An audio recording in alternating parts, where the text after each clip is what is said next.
Great to be here. Look, and obviously a Twilight Zone day, the last 24 hours. I mean, look, to me, the whole vision of Tesla, it's about autonomous. It all starts... Okay, but you didn't answer my question. He goes out to Austin, Texas. What's there to pick up the pieces? Well, I mean, if you look, the engineer, I would argue the best engineers in the world, if you look at Tesla, SpaceX, I mean, it's foundational, I think, around the world in terms of the best engineering.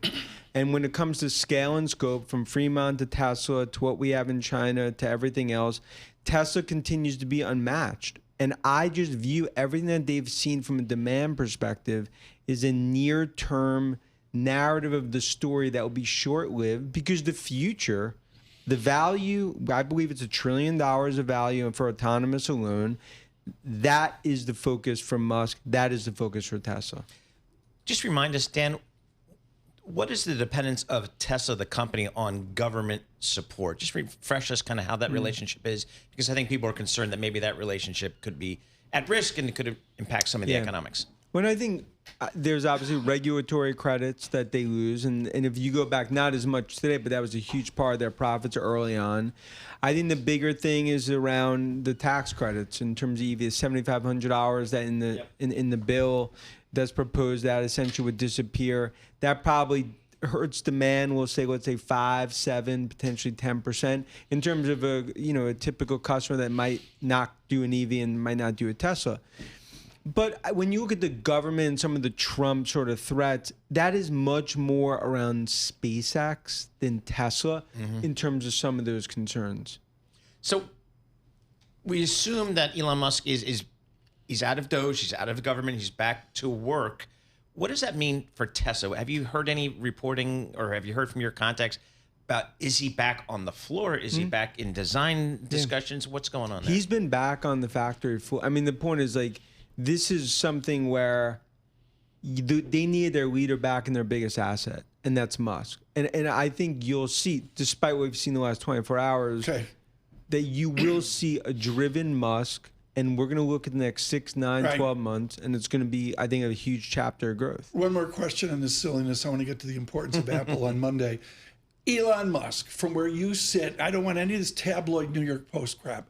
I want to know, do you feel that the allegations of drug use intrude on him giving optimum performance to Tesla? Look, I mean, it's my own view. It's like with Musk, it always comes, obviously, a lot of baggage, but that's not something I think most investors really that shy away from. I think they focus on Musk as an engineer. They focus on Musk really as he's almost a politician. Are we going to get a surprise out of Cupertino here? You're going out. You've got you have a Lear. You don't have a Gulfstream, right? No. You're going out Not yet. No. Just a Lear. So, well, when you go for the ETF goes public, you get up to the G6. Help me here with Apple here coming up. Look, I think Monday, and we'll be there. It's a very important day. So they're having their developers conference. For WWDC, the developer conference for Apple, the yearly one. The reason it's so important, and we've talked about it on the show a bunch, is that you go back to a year ago, the AI vision, Apple Intelligence, clearly they were late, and a lot of that really never came to fruit. But the developers are the hearts and lungs of Apple. They need, when it comes to iOS, when it comes to the future rollouts, show developers, when it comes to AI, this is the platform that you're going to build on. Let's get out front on this. They have an agreement with Google on search, right? Yes. Everyone's happy, except for regulators, et cetera. Why don't they do an agreement, drop a bombshell Monday on Gemini, on Google Gemini? I don't get it. Yeah, look, I think a lot of these things I think there's so many things that are on the table, potentially, in terms of what they could announce and even what they could sort of show breadcrumbs about.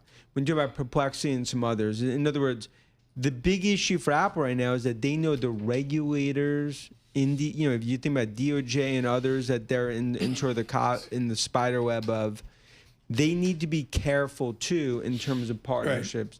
They need to make sure that they don't continue to sort of go down the path that everything they do is going to get fought.